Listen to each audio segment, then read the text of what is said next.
ولهذا يا أخوانا نقول لكم دائما في وقتنا هذا انتبهوا لهذا الجهاز الصغير هذا الذي عبث بكثيرين. جهاز صغير جدا قدر اليد عبث بالرجال غاية العبث، اسمه الجوال. صار يأخذ منهم 7 و8 ساعات و9 ساعات في اليوم الواحد، وعطل بعض طلبة العلم عن طلب العلم، وعطل بعض الأولاد عن بر والديهم. يأتي عند أبيه وأمه قد اشتاق إليه ويقبل رأسيهما ويجلس عندهما يحرك الجوال. والله إن هذا ليس من البر. كيف ينتظرانك بشفقة لمجلسك هذا ثم تتكلم معهما مجاملا ثم تستمر في مطالعة الجوال؟ هذا ليس من الأدب مع الوالدين. هذا الجوال لا يأسرك يا أخي، حدد لنفسك وقتا لا يعبث بك. دخلت مثلا إلى حساب نافع وليس بمحرم الصباح، اجعل فارقا كبيرا بين دخلتك الأولى والثانية. ثم إذا نظرت إليه أن طالب علم ومسلم، أي مسلم حياته ثمينة جدا ما تضيع، تجعل وقتا محدودا ثم تغلقه، لا يعبث بك هذا الجوال. حياة الإنسان تضيع بهذه الطريقة. إذا كانت الشوارع مزحومة بالسيارات والمشاغل كثيرة وأعباء البيت، ثم يأتي هذا ليأخذ منك ثلث أو ربع يومك، متى ستتفرغ لأمر دينك ودنياك؟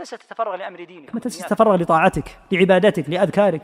حتى بعض الناس، وخذها يا أخي يا طالب العلم خذها قاعدة ودقق فيما أقول جيدا، إذا كان الجوال يزاحم الأذكار الصباحية فمسارك خاطئ. يا أخي لا يعبث بك هذا العبث، كل أذكارك ولا تنظر فيه إلا بعد أذكارك يا أخي، حتى لا تنساها، حتى لا تنام. وكذلك الحال بالنسبة لوردك من القرآن. إنسان يقرأ كل يوم جزء من القرآن، جاءت أخبار وجاءت أمور وجاءت أحوال فصار يتابع قال اليوم لم أقرأ إلا نصف جزء. هذا من غفلتك، خطأ. هذا وردك من القرآن هذا لا يعطلك عنه أحد نهائيا، لا جوال ولا غير جوال، إلا مرض ليس لك فيه حيلة.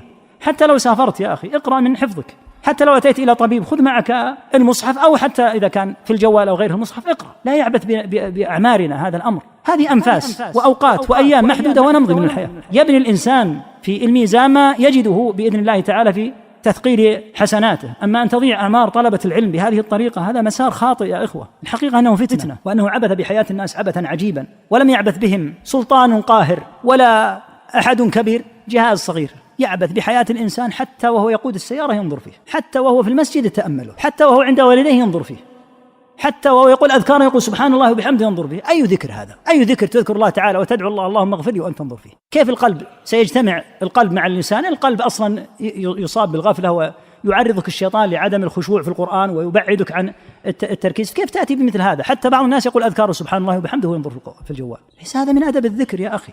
ينبغي أن يعلم هذا الجهاز لا يعبث بالرجال العقلاء طلبة العلم، تعطيه حدا وتوقف نفسك عنده، ولا تسترسل أخبار كثيرة ومتنوعة وفيها وين يكون تأخذ منها بقدر محدود. حتى بعض الناس على الأكل يأتي عند أهله وينظر. النبي صلى الله عليه وسلم في حديث عمرو بن سلمة قال يا غلام سم الله وكل بيمينك، لما كانت يده تطيش في الصحفة، حتى ينظر الإنسان إلى ابنه ويقول تأدب يا بني، كل هذا الأكل، حتى وهم على الطعام ينظرون فيه. سبحان الله العظيم، إلى هذا الحد.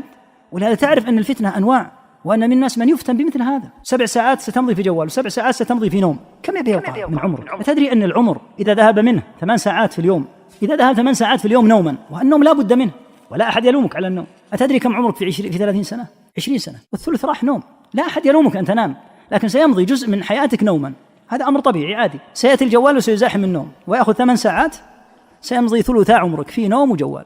اتقوا الله يا إخوة، ولا يعبث بكم وأنتم طلبة العلم وأنتم القدوة. حتى بعض الإخوة هدانا الله وإياهم يتصفح في المسجد وينظر صور في المسجد، يقول تابعوا الأخبار. أي أخبار؟ مسجد لم يبنى لهذا. والنبي صلى الله عليه وسلم قال لمن سأل عن الراحلة راحلته ضلت ضاعت، قال لا ردها الله عليك لأنه ما عرف أدب المسجد. فهل من أدب المسجد أن تنظر في الأخبار في الجوال وتتصفح في المسجد؟ مساجد بيوت الله عز وجل، وأن طالب علم ومسلم لك قدر، حياتك غالية جدا، والبخل مذموم إلا بالوقت. كن بخيلا بالوقت، لا يضع الوقت في جوالات وفي سهرات وفي ثرثرة وفي ما لا ينفعك. احرص على وقتك. لو كان عمرك 100 سنة وسيضيع بهذه الطريقة، سيكون ذو 70 سنة أطول عمرا منك في الدار الآخرة، لأنه انتفع وأنت ضاع العمر بين سهرات وبين جوال وبين متابعات. فلننظر هذا ولننظر في أمر الميزان. طالب العلم ما مزية مثل هذه المسائل، يجلس يعدد يقول في القيامة ميزان، ما الذي انتفعت به بعد أن عرفت الميزان؟ انظر إلى المثقلات لهذا الميزان، انظر لما ذكرناه من أمر القرآن، الحرف ب10 حسنات. حاول أن يكون لك ورد لا يقطعه شيء إلا المرض الذي ليس لك فيه حيلة حتى يثقل الميزان. أما أن تجلس تقول فيه ميزان وفيه حوض وفيه الصراط، ثم ما الذي استفدته الآن؟ عليك أن ينعكس هذا عليك، وأن تحرص الناس على الحفظ لهذه الأوقات، وأن يكون لهذه المواقف العظام أثرها في حياتك.